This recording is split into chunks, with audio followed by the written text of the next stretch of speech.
ஞானானந்தமயம் தேவம் நிர்மலஸ்படிகாகிருதிம் ஆதாரம் சர்வ வித்யானாம் ஹயக்ரீவம் பாஸ்மகே. நேயர்கள் அனைவருக்கும் அஸ்ட்ரோ கே.எஸ். ஐயங்காரின் பணிவான நமஸ்காரங்கள். குரு வக்ர நிவர்த்தி, அதாவது குரோதி வருஷம் தை மாதம் 29ஆம் தேதி 11/2/2025 செவ்வாய்க்கிழமை, சித்த யோகம், பூச நட்சத்திரம், சனியினுடைய நட்சத்திரம், கடகராசி வேற, குரு உச்சம் பெறக்கூடிய நட்சத்திரம் வேறு.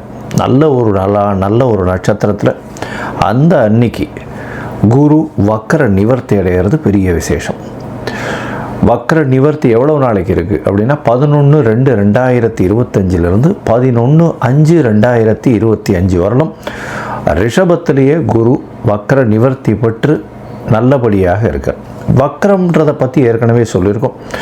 அதாவது வலு இழந்து போகுதல், இல்லைன்னா பின்னுக்கு செல்லக்கூடிய மாதிரி தெரியுது ஒரு மாயை. ஏன்னா வேகமாக போகக்கூடிய கிரகங்கள் பக்கத்தில் இருக்கக்கூடிய அதே வேகத்தில் போகக்கூடியது பின்னுக்கு செல்லக்கூடியது மாதிரி ஒரு மாயை தோற்றம் இருக்கும். இதன் மூலியமாக குருவினுடைய பலன்கள் அந்த அளவு ஏற்றத்தை கொடுத்துருக்காது. இப்போ பார்த்தலையானால் குருவினுடைய பலன்கள் மிகப்பெரிய ஏற்றத்தோடு வீரியத்தோடு செயல்படக்கூடிய காலகட்டமாக அமையப்போகுது. சரி, இப்போ 11/2/2025 குரு வக்ர நிவர்த்தி அடைகிறார். இதன் மூலியமாக பார்த்தலையானால் குரு அப்படின்னு சொன்னோம்னாலே குரு பார்க்கக்கூடிய நன்மை. குரு அப்படின்னு சொன்னோம்னாலே முழு சுவர் அப்படின்னு ஜோதிட சாஸ்திரத்தில் சொல்லக்கூடியவர் தேவகுருவான குரு அப்படின்னு சொல்லக்கூடியவர் வியாழன் கிரகத்தை தான் சொல்கிறார். இவர் இருந்த இடத்தையும் சுபப்படுத்துவார், பார்க்கக்கூடிய இடத்தையும் சுபப்படுத்துவார். இதுதான் இவருடைய பெரிய விசேஷமே. பகை என்பது எதுவுமே கிடையாது.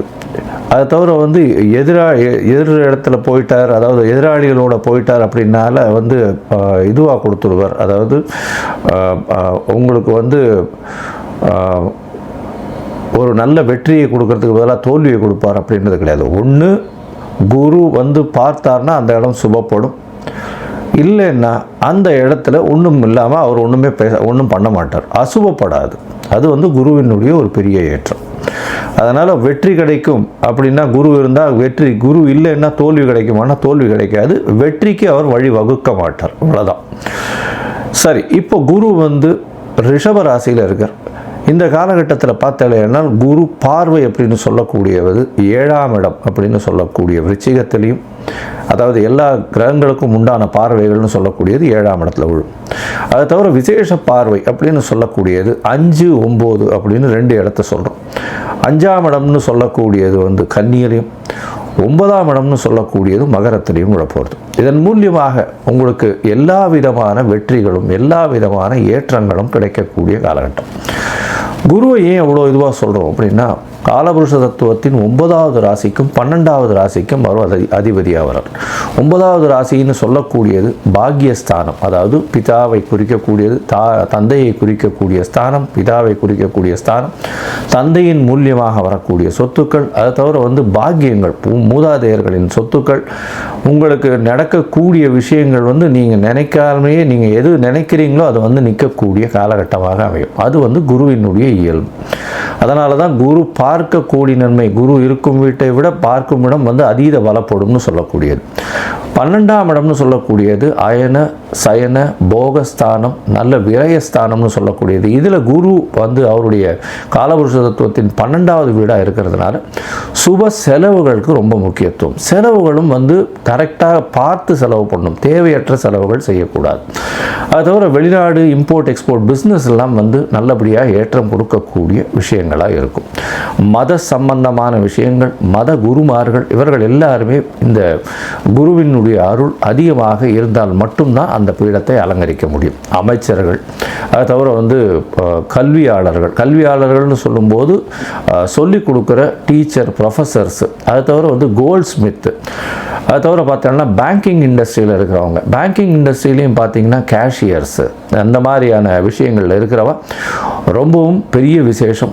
குருவினுடைய ரொம்ப தாக்கம் அதிகமாக இருந்தால் மட்டும்தான் அந்த இடத்துக்கு வர முடியும். சரி, குரு காரகத்துவம்னு சொல்லக்கூடியது பார்த்தோம்னா அவருடைய முக்கியமான காரகத்துவத்தை சொல்லும் பொழுது தனத்திற்கு அதிபதினு சொல்லக்கூடியவர் குரு, தனகாரகன்னு சொல்லக்கூடியவர். அது தவிர குழந்தைக்கு புத்திர காரகன்னு சொல்லக்கூடியவர். அதனால் பார்த்தேனால் குரு அந்த புத்திர காரக ஸ்தானத்தையோ புத்திர காரகனையோ பார்த்தாரேயானால், அதாவது புத்திரஸ்தானத்தின் அதிபதியோ பார்த்தாரேயானால் அந்த ஜாதகத்திற்கு குழந்தை பிறக்கக்கூடிய வாய்ப்பு இருக்கும். எவ்வளவோ பேருக்கு குழந்தை இல்லாமல் அவள் ரொம்ப கஷ்டப்பட்டு இருக்கா. அவளுக்கு குரு பார்வை ஒரு பெரிய மாற்றத்தை ஏற்படுத்தும். இதன் மூலியமாக அவர்களுக்கு இவ்வளவு நாள் திருமணமாகி குழந்தை பிராப்தி இல்லாதவர்களுக்கும் இப்பொழுது குழந்தை பிராப்தி ஏற்படக்கூடிய பாக்கியங்கள் நிச்சயமாக கிடைக்கும். சரி, இப்போது குரு பார்த்தீர்களேயானால் குரு பார்வை அப்படின்னு சொல்லக்கூடியது 5, 7, 9 அதையும் சொல்லிட்டோம். குருவினுடைய பரிகாரங்கள் அப்படின்னு சொல்லக்கூடியது, குருவுக்கு எளிய பரிகாரங்கள் அப்படின்னு சொல்லக்கூடியது பொதுவாகவே குரு அப்படின்னு சொல்லும்பொழுது அவருக்கு ஒரு காயத்ரி மந்திரத்தை சொல்கிறோம்.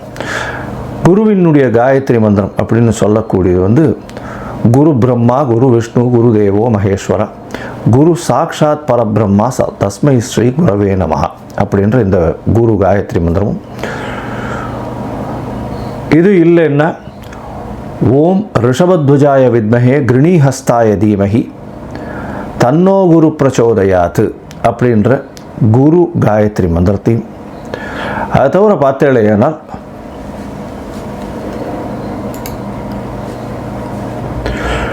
குரு தேவாய வித்மஹே பிரம்மானந்தாய தீமஹி தன்னோ குரு பிரச்சோதயாத் அப்படின்ற இன்னொரு காயத்ரி மந்திரமும் இருக்குது. இது எல்லாத்தையுமே நான் வீடியோவில் அட்டாச் பண்ணி போடுறேன். உங்களுக்கு நீங்களும் பார்த்து பயனடைங்க. இந்த குருவினுடைய காயத்ரி மந்திரம் ஒரு நாளைக்கு 3 தடவையாவது, அதாவது இந்த குரு கோச்சார குரு அந்த அளவு ஏற்றத்தில் இல்லாதவர்கள் கண்டிப்பாக சொல்லணும். இது சொல்கிறதன் மூலியமாக குருவினால் ஏற்படக்கூடிய தாக்கம் அப்படின்னு சொல்லக்கூடியது நிச்சயமாக இல்லாமல் இருக்கும். சரி, இதற்கு பிறகு பார்த்தேனால் குருவுக்கு அப்படின்னு சொல்லும்போது அரச மரம், விநாயகர், அதை தவிர சந்தன மரம், அதை தவிர குருவுக்கு அப்படின்னு சொல்லும்பொழுது தட்சிணாமூர்த்தி, மஞ்சள் கலர் வேஷ்டி, மஞ்சள் கலர் துண்டு, மஞ்சள் கலர் ஆடைகள், அதை தவிர பார்த்தேனால் கொண்ட கடலை, இதெல்லாம் குருவினுடைய வஸ்துக்கள்னு சொல்லக்கூடியது. தங்கம், இதெல்லாம் குருவினுடைய வஸ்துக்கள்னு சொல்லக்கூடியது. இது குருவை பற்றி சொல்லும்போது சொல்லிட்டே இருக்கலாம். குரு அப்படின்னு சொன்னோமே, ஆனால் குருவினுடைய எளிய பரிகாரங்கள் சொல்லக்கூடியது வியாழக்கிழமையில் மூக்குக்கடலை சுண்டல் அருகில் இருக்கக்கூடிய தட்சிணாமூர்த்தி கோவில்லையோ, சிவன் கோவில்லையோ, இல்லை விஷ்ணு கோவில்லையோ உங்களால் முடிஞ்சது சனிக்கிழமை அன்றைக்கி ஆஞ்சநேயருக்கோ கொண்டு போய் பண்ணிட்டு வர்றதன் மூலியமாக உங்களுக்கு குருவினால் ஏற்படக்கூடிய தாக்கங்கள், அதாவது பிரச்சனைகள் நிச்சயமாக குறையும். பிரச்சனைகள் என்ன வரும் அப்படின்னா, குருவின் மூலியமாக வரக்கூடிய பிரச்சனைன்னு பார்த்தீங்கன்னா பண முடை வரும். எப்படி வரும்னா, தன காரகன்றதுனால உங்களுக்கு வர வேண்டிய பணம் அந்த காலகட்டத்தில் வராது. அதனால் பண முடை வரக்கூடிய வாய்ப்புகள் அதிகம். அது தவிர புத்திர பாக்கியம் ஏற்படுவது கொஞ்சம் தள்ளி போகக்கூடிய காலகட்டமாக இருக்கும். ஏன்னா இது ரெண்டுத்திலையுமே மிகுந்த காரகத்துவம் பெற்று இருக்கிறதுனால பொதுவாகவே கோச்சாரத்தின் மூலியமாக சிறு தடங்கள் வரக்கூடிய காலகட்டம். யார் யாருக்கு குரு சரியாக இல்லையோ அவர்களுக்கு இந்த எளிய பரிகாரங்கள் சொல்கிறேன். இதை தவிர ஒரு ராசிக்கும் நம்ம பேசும்பொழுது அந்த ராசியில் என்ன ஏற்றம் இருக்குது அப்படின்றத பார்த்துட்டு அந்த ராசிக்கு எந்த கோவிலுக்கு போனால் நல்லபடியாக இருக்கும் அப்படின்றதையும் சொல்கிறேன். இப்போது மேஷம் முதல் மீனம் வரை குரு வக்ர நிவர்த்தி என்ன பலன்களை கொடுக்கும் அப்படின்றத பார்ப்போம். அதற்கு முன்னாடி என்னுடைய மொபைல் நம்பர் ஸ்க்ராலிங்கில் போயின்னு இருக்கும். உங்களுக்கு அஸ்ட்ராலாஜிக்கல் கன்சல்ட் தேவைப்பட்டது ஏனால் எனக்கு ஃபோன் பண்ணுங்க. உங்களுடைய date, time, place of birth, உங்களுடைய பெயர், உங்களுடைய தாய் தகப்பனார் பெயர் இதுவரையிலும் எனக்கு அனுப்புங்க. நான் என்னுடைய கட்டணம் என்ன அப்படின்றத போடுறேன். அதுக்கப்புறம் உங்களுடைய ஜாதகத்தை போட்டு ஜாதகத்தில் சந்தி இருக்கான்னு பார்த்துட்டு, அந்த சந்தி இருந்ததே ஆனால் நட்சத்திர சந்தி, நட்சத்திர பாத சந்தி, லக்ன சந்தி, லக்ன பாத சந்தி இதெல்லாம் பார்த்துட்டு உங்களுடைய ஜாதகத்தை போட்டுட்டு அதற்கப்புறம் உங்களுடைய தசாபுக்தி அந்தரம் சூக்ஷ்மம் இதன் மூலியமாக இன்றைய கோச்சாரத்தின் விளைவாகவும் என்னென்ன பலன்கள் இருக்குன்றத பார்ப்போம். ஏன்னா தசா சந்திகள்லாம் ஏன் வருது அப்படின்னா, அதாவது நட்சத்திர சந்தி இதெல்லாம் ஏன் வருது அப்படின்னா, எனக்கு 40 வயசு 50 வயசு ஆட்கள்லாம் ஃபோன் பண்ணும்பொழுது அவள்லாம் மிருகசீரிஷ நட்சத்திரம் நினச்சிட்டு ரிஷபராசின்னு சொல்லிட்டு இருப்பா, ஆனால் மிதுன ராசியில் இருப்பாள். விசாக நட்சத்திரம்னு சொல்லிட்டு இருப்பா, துலாத்தில் இருப்பாள். அதனால் ஆனாலும் இது விருச்சிகத்தில் இருப்பாள். இந்த மாதிரியான உடைந்த நட்சத்திரங்கள், காலரை முக்கால் அப்படின்னு உடைந்த நட்சத்திரங்கள் இருக்கக்கூடியதும் ஒரே ராசியில் பார்த்தேனால் ஒரு பாதத்திலிருந்து அடுத்த பாதங்கள் மாற்றங்கள் இருந்ததுனாலும் உங்களுடைய தசாபுக்தியினுடைய அதாவது வெளிப்பாடுகள் நிச்சயமாக மாறும். அதனுடைய விளைவுகள் நிச்சயமாக மாறும். அதனால் அதை முதல்ல பார்த்து போட்டுட்டு அதுக்கப்புறம் வந்து உங்களோட அப்பாயின்மெண்ட்டை கொடுத்து பேசுகிறேன். சரி, இப்போ மேஷம் முதல் மீனம் வரை குரு வக்ர நிவர்த்தி 11/2/2025 முதல் 11/5/2025 வரை உண்டான பலன்கள். கடகம், புனர்பூசம், பூசம், ஆயில்யம் இந்த 3 நட்சத்திரம் 9 பாதங்களை கொண்ட ராசி. ராசியின் அதிபதி அதிவேகமாக செல்லக்கூடிய சந்திர பகவான். இந்த குரு வக்ர நிவர்த்தி அப்படின்றது 11/2/2025 11/5/2025 வரலாம் வருது. இவ்வளவு நாளாக வக்கரத்தில் குரு இருந்தார். ஒரு 120 நாளாக உங்களை படாத பாடுபடுத்தியிருப்பார். அஷ்டமத்தில் சனி, 11ஆம் இடத்துல குரு நல்லது பண்ணுவார் நினச்ச நேரத்தில் உங்களுக்கு பெரிய, அதாவது 120 நாள் வக்கரகதியில் போய் உங்களுடைய பிரச்சனைகளை மேலும் அதிகப்படுத்தி பணவரவு எல்லாத்தையும் பிரச்சனை பண்ணியிருப்பார். இப்போ உங்களுக்கு ஒரு பெரிய மாற்றங்கள் வரக்கூடிய காலகட்டமாக அமைய போகிறது. இந்த கடகராசிக்காரர்களுக்கு 11ஆம் இடத்துல குரு இருக்கிறதும் 11ஆம் அதிபதி அவர் வந்து பார்த்தலையானால் உங்களுடைய ராசிக்கு 9ஆம் இடத்துல போய் இருக்கார். அதாவது உங்களுடைய ராசிக்கு பார்த்தேன்னா பாக்யஸ்தான அதிபதினு சொல்லக்கூடியவர் வந்து குரு. அவர் வந்து 11ஆம் வீட்லேயும் 11ஆம் அதிபதி வந்து 9ஆம் வீட்லேயும் இருக்கிறது பெரிய விசேஷம். இதன் மூலியமாக பரிவர்த்தனை யோகம் வருது. 9-11 பரிவர்த்தனை ஆறுதன் மூலியமாக நல்ல ஒரு ஏற்றம். அதாவது இவ்வளவு நாளாக காத்துன்றிருந்து உங்களுக்கு ஒரு பெரிய மாற்றங்கள் தொழிலில் வரப்போகிறது. ஏன்னா இந்த கடகராசிக்காரர்களுக்கு 11ஆம் அதிபதினு சொல்லக்கூடிய லாபஸ்தான அதிபதியே வந்து உச்சம் பெற்று போயிருக்கக்கூடிய காலகட்டம், அதுவும் பரிவர்த்தனை யோகம் இருக்கக்கூடிய காலகட்டம். பெரிய ஏற்றம் கிடைக்கும். மூத்த சகோதரர்களால் பெரிய ஏற்றம், சகோதர சகோதரிகளால் நல்ல ஏற்றம் கிடைக்கக்கூடிய காலகட்டம். இரண்டாவது திருமணத்திற்கு பார்த்து கொண்டிருப்பவர்களுக்கு கண்டிப்பாக திருமண பாக்கியம் ஏற்படக்கூடிய வாய்ப்புகள் நிச்சயமாக உண்டு. உங்களுடைய அதாவது பார்த்தோம்னா இரண்டாவது திருமணத்துக்கு பார்த்து கொண்டிருப்பவர்களுக்கு நல்ல ஏற்றம் கிடைக்கும். தொழிலில் பெரிய அபிவிருத்தி இருக்கும். 8ஆம் இடத்துல சனி பகவான் இருக்கிறதால சிறு சிறு தடைகள் நிச்சயமாக வரும். தடைகள் வந்தாலும் தடைகளை தாண்டி வெற்றிகளை குவிக்கக்கூடிய அளவிற்கு குரு பகவான் இந்த ஒரு 90 நாளில் உங்களுக்கு ஒரு பெரிய ஏற்றத்தை கொடுக்கக்கூடிய காலகட்டமாக அமைய போகிறது. உங்களுடைய ராசிக்கு பார்த்தோம்னா குரு 11ஆம் இடத்துல இருந்து பரிவர்த்தனை யோகம் பெற்று 9ஆம் இடத்துல போய் இருக்கிறதுக்கு ஆட்சி பெற்றதற்கு சமம். அதனால் பாக்யாதிபதி பாக்யஸ்தானத்தில் ஆட்சி பெறுறதுனாலையும் ராகுவோடு சம்பந்தப்படுறதுனாலையும் ராகுவும் குருவும் சேர்ந்து இருக்கிறதுனாலையும் ராகு அதீதமான விஷயங்கள் பெரிய பாக்கியத்தை கொடுக்க போகிறார். இவ்வளோ நாள் நினச்சிட்டு இருக்க முடியாத அளவுக்கு பெரிய ஏற்றம் உங்களுடைய வாழ்க்கையில் கிடைக்க போகிறது. வேலை இல்லாதவர்களுக்கு திடீர் வேலை கிடைக்கும். அதுவும் இவ்வளவு நாள் வாங்கின சம்பளத்தை விட 2 மடங்கு 3 மடங்கு வாங்கக்கூடிய வாய்ப்புகள் உண்டு. உங்களுக்கு வந்து ப்ரமோஷன் கிடைக்கக்கூடிய வாய்ப்புகள் உண்டு.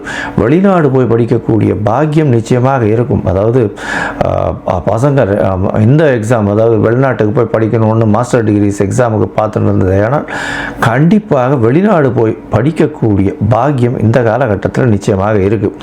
அதாவது ஜோதிட சொல்லில் சொல்லக்கூடியது வந்து ஓடிப்போனவனுக்கு 9ல் குருன்னு சொல்லுவாள். ஆனால் இந்த காலகட்டத்தில் பரிவர்த்தனை யோகத்தில் 9ஆம் இடத்துல குரு பகவான் ஆட்சி பெற்று போகிறதுக்கு சமானம். அதனால் நல்ல யோகத்தை உங்களுக்கு பெரிய பாக்கியத்தை அருளக்கூடிய வாய்ப்புகள் உண்டு.